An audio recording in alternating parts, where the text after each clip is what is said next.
Next on Eyewitness News, angry transit workers take to the streets of New York. Roseanne Scamardella has a late report. Doug Johnson takes a close look tonight at the intensified battle against street crime. Spencer Christian with wet weather and Warner Wolf with a beanball day for the New York Mets and Rangers playoff highlights next. WABC TV, New York.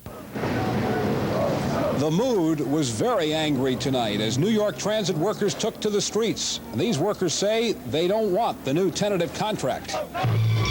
This is Eyewitness News with Larry Kane and the Eyewitness News team.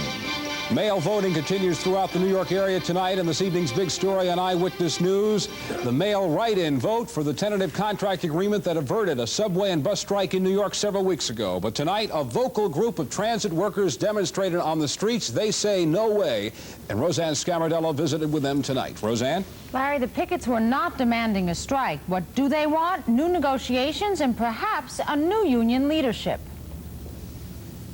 We don't want it. Vote no. We don't want it. Vote no. I got it. As one picket told me, we stand by the majority. Larry? Roseanne, along those same lines, contract talks between the City of New York and the Patrolmen's Benevolent Association were supposed to resume first thing tomorrow morning, but the city has canceled them, delayed them for at least a week's time. Apparently, the Koch administration wants to wait a week to see the outcome of the transit workers' ratification vote. The murder of 2 New York City police officers about 10 days ago may change the minds of many state lawmakers about the feasibility of the death penalty. Key jobs. When the Eyewitness News team returns to you tonight, the Attorney General of New York goes after the Medicaid boycott. Melinda Nix will have a report. And Doug Johnson looks at the anti-crime units, exactly what they're out to do for New York City, as Eyewitness News continues.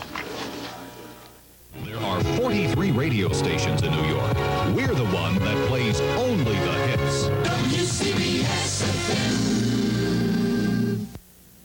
534 recently rehired New York City police officers have been assigned to the Anti-Crime Streets Division effective next Monday, and Doug Johnson took a look on the streets tonight to see how their presence might be felt. As I was saying moments ago, Warner Wolf, the big W is next for the sports. A story about the Mets, a controversial one. And, of course, the big story tonight, hockey. Warner? All right, it's not a good story. The Rangers lose to the Sabres 4-1, and that means the Rangers either win 2 in a row or they are eliminated from the Stanley Cup. Elsewhere, Philadelphia and Colorado are still 2-2 in the third period. Detroit has beaten Atlanta 5-3, and Toronto beat Los Angeles 7-3. Center George Ferguson had the hat trick for Toronto. All right, let's go to the Rangers-Sabres videotape. Rangers in the visiting dark blue, the Sabres in the home white. And I think here is a great example of why videotape replay does not always show what appears to be. This looks like a goal by Rick Sealing, right? Right. Absolutely. Even the replay looks like a goal. This is why officials can't rely on replay. Look at this. Looks like a sure goal, but it's in back of the net. That's no goal. Here's the goal which really iced it. It was 2-1, 11 and a half minutes left, 45-footer by Josh. The druggists are boycotting because of slow payments and other bureaucratic red tape. And tonight, New York State Attorney General Louis Lefkowitz has entered the case in an effort to stop the boycott, and Melinda Nix reports. Melinda? That's right, Larry. The state attorney general has obtained a restraining order, and it's intended to end the boycott of the Medicaid program by the 800 drugstores that belong to New York's Empire City Pharmaceutical Society. For people whose lives depend on that subsidized medicine, the situation has become quite critical. Okay, Melinda, we hope they solve that problem. And right now, Spencer Christian is trying to solve our weather problem. What happened to your forecast, by the way, Spencer? We've been all waiting to ask you. All right. I'll explain that when I get to the map. What's wrong now? Don't make the playoffs, right? No, everybody's complaining about the weather. Everyone's so down because it's spring already and it hasn't turned warm yet. Look, don't feel so depressed. Read a good book. Smile to your neighbor. Go out and exercise. Get in shape. Kiss your spouse or your lover, or kiss both of them.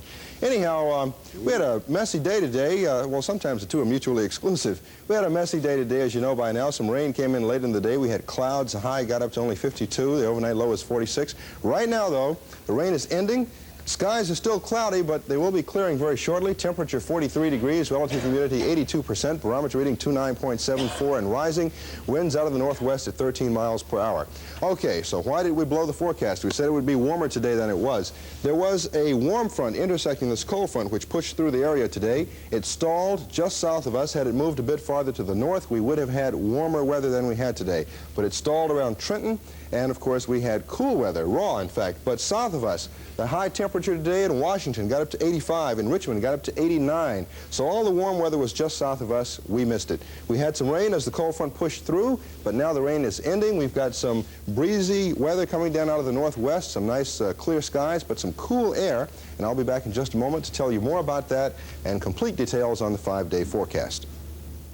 Here's our forecast for the, well, for tonight. Let's start there. Clearing, becoming windy, low between 40 and 43. Winds will be northwesterly at 15 to 25 miles per hour. Tomorrow, we'll have mostly sunny skies, windier than tonight. But the high will be higher than today. It'll be warm, high near 70. Then tomorrow night, we'll have partly cloudy, breezy conditions, low between 45 and 50, a mild night. The next 3 days look like this. On Thursday, chance of some rain. Friday and Saturday, mostly sunny, high around 60. That's Warner Wolf there, jumping up behind the desk. 8 o'clock tomorrow morning, it'll be sunny. Temperature 47 degrees, winds out of the northwest 15. So my fans. Spencer has any more comments about wives and lovers, he'll repeat them tomorrow night. Right now for the Eyewitness News team, I'm Larry King. Good night and thanks for being with us. This has been a presentation of WABC TV News.